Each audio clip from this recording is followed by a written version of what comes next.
এই রান্নার জন্য গোবিন্দভোগ চাল লাগবে। গোবিন্দভোগ ছাড়া এটা কিন্তু ভালো হয় না। 3:1 রেশিওতে গোবিন্দভোগ চাল আর মুগ ডাল নিতে হবে। আমি 3 ভাগ চাল নিয়েছি আর 1 ভাগ ডাল নিয়েছি। ভালো করে ধুয়ে কুকারে চাপিয়ে দিয়েছি পরিমাণ মতন নুন, জল, একটা কাঁচা লঙ্কা আর কয়েকটা রসুনের কোয়া দিয়ে। দক্ষিণ ভারতের একটা বিখ্যাত খাবার হলো পোঙ্গাল। কত রকমের পোঙ্গাল হয়, মিঠা পোঙ্গাল, তিখা পোঙ্গাল। আজ সংক্রান্তি, 14ই জানুয়ারি। প্রত্যেক বছর সংক্রান্তির দিনে দক্ষিণ ভারতে পোঙ্গাল অনুষ্ঠান হয়। তাই সকাল থেকেই উমেশের মনটা বেশ খারাপ ছিল। আমাকে বলল, পোঙ্গালের দিন কত কিছু বানানো হয় ঘরে, কিন্তু এখানে কে বানাবে? 2টো সিটি পড়ার পরে এটাকে স্টিমটা বসতে দিতে হবে। আমি বাড়ির তৈরি ঘি নিয়েছি। আমি একটা ব্লগে দেখিয়েছিলাম না যে আমি ঘি বানিয়েছি, সেই ঘি এটা। তো ঘিটা যদি খুব ভালো হয় তাহলে এই রেসিপিটা সত্যিই খুব ভালো হয়। ঘিয়ের সাথে সাথে কয়েকটা কাজু বাদাম, জিরে, গোলমরিচ, কাঁচা লঙ্কা, কারি পাতা, একটু হিং দিয়ে ফোড়নটা দিলেই হয়ে গেল। এবার সবটা নিয়ে এই ভাতের মধ্যে, যেটা হয়েছে পোঙ্গালের মধ্যে, ঢেলে দিয়ে ভালো করে মিশিয়ে নিতে হবে, তাহলেই পোঙ্গাল তৈরি। নমস্কার বন্ধুরা, আশা করি তোমরা সবাই খুব ভালো আছো। আবার একটা নতুন ব্লগে তোমাদের সবাইকে স্বাগত জানাই। তাই উমেশের থেকে সব থেকে সহজ পোঙ্গালের রেসিপি জেনে নিয়ে আজকে প্রথমবার সংক্রান্তির দিনে আমি পোঙ্গাল বানালাম। আজকে এই ভিডিওর মাধ্যমে তোমাদের সাথেও শেয়ার করে নিলাম। সত্যি খুব সুস্বাদু একটা খাবার আর খুব সহজপাচ্য। একবার না খেলে বোঝাই যাবে না। আমি বহুবার পোঙ্গাল খেয়েছি, কিন্তু নিজে সেভাবে সংক্রান্তির দিনে কখনোই বানাইনি। পোঙ্গালের সাথে খাওয়ার জন্য একটা চাটনিও বানাচ্ছি, নারকেল, ধনেপাতা, আদা, কাঁচা লঙ্কা দিয়ে। পরিমাণ মতো নুন আর চিনি দিয়েছি। নারকেলটায় মিষ্টতাটা একটু কম, সেই জন্য একটু চিনি ব্যবহার করেছি। আর এর সাথে আমি বাঁধাকপির তরকারি করেছি। ব্যাস হয়ে গেল আজকের পোঙ্গাল। দক্ষিণ ভারতে অনেক কিছুই রান্না হয়, কিন্তু আমরা এইভাবেই করে খেয়ে নিলাম। ছেলেকে আগে খাইয়ে নেব, তারপরে আমরা খাবো। ছেলের প্লেটটা সুন্দর করে সাজিয়ে দিয়েছি। খাওয়া দাওয়া শেষ করে আমরা টিভিতে মহাকুম্ভের মহা স্নান দেখছিলাম। মনটা একটু খারাপই হয়ে গেছিল, আমরা তো আর যেতে পারিনি। টিভিতে দেখেই মন ভরিয়ে নিলাম। কত দূর থেকে কত মানুষ এসেছেন।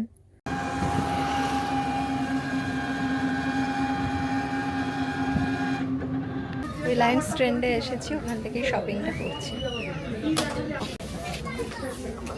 ছেলে ব্যাগ নিয়ে ঘুরে ঘুরে বেড়াচ্ছে। वाह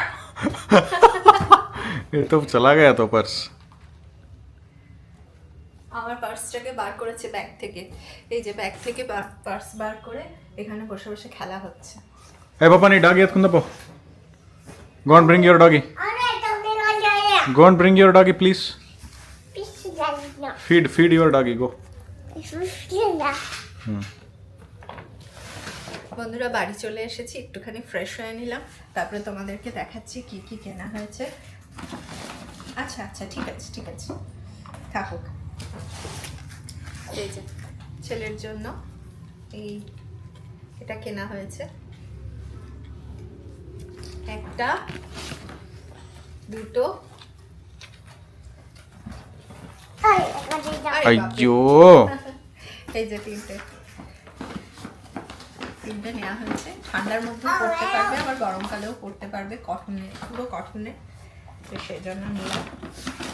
সারাক্ষণ শুধু ছেলেরই শপিং হয়ে যাচ্ছে, বিশ্বাস করো, আমাদের নিজেদের শপিং আর হচ্ছে না। এই যে এটা নিয়েছি ছেলের জন্য, একটা টি শার্ট, সোয়েট শার্ট নিয়েছি। আচ্ছা, এটা একটা নিয়েছি সোয়েট শার্ট ছেলের জন্য, শুধু দেখো ছেলের জন্য। আচ্ছা দেখো, আরো একটা নিয়েছি। তিনটে করে পুরো সেট নেওয়া হয়েছে, একটা দুটো তিনটে সোয়েট শার্ট নিয়েছি আর তিনটে প্যান্ট নিয়েছি। এছাড়া ওর জন্য দেখো কি নেওয়া হয়েছে, জুতো।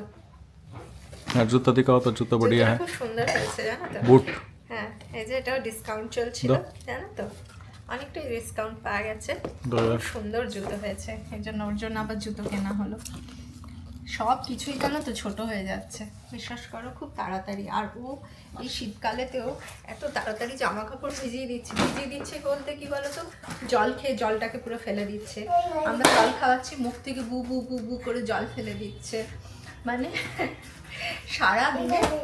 বাবা ফার্স্ট এমনি করতে নেই বাবা, না এমনি করতে নেই, করবে না। Give me. Give it to me.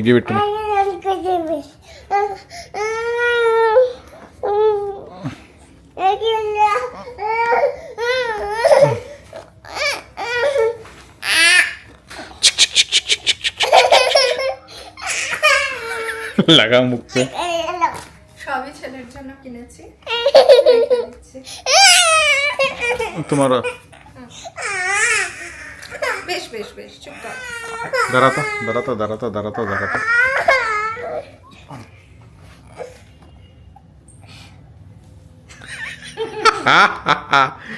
How is it now?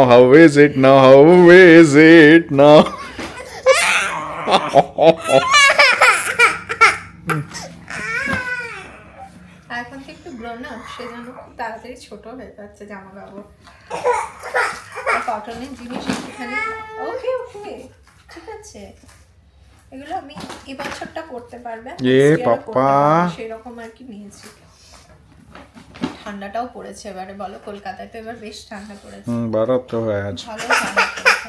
ছেলের জন্য জিনিসপত্র কিনতে লাগছেই, মানে আজকেই দেখো সমস্ত শপিং ওর জন্যই হয়েছে, আমাদের নিজেদের কিছু করা হয়নি। তো বন্ধুরা আজকের ব্লগটা তাহলে এখানেই শেষ করব।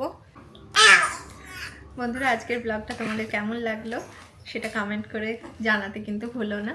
আর ভালো লাগলে, একটু যদি ভালো লেগে থাকে তাহলে অবশ্যই লাইক করো, শেয়ার করো, আর আমাদের চ্যানেলটাকে সাবস্ক্রাইব করে নিও যদি এখনও সাবস্ক্রাইব করে না থাকো। আবার দেখা হবে খুব তাড়াতাড়ি নতুন একটা ব্লগ নিয়ে। ততদিন পর্যন্ত টাটা, বাই বাই, ভালো থেকো, সুস্থ থেকো, টাটা टाटा करो।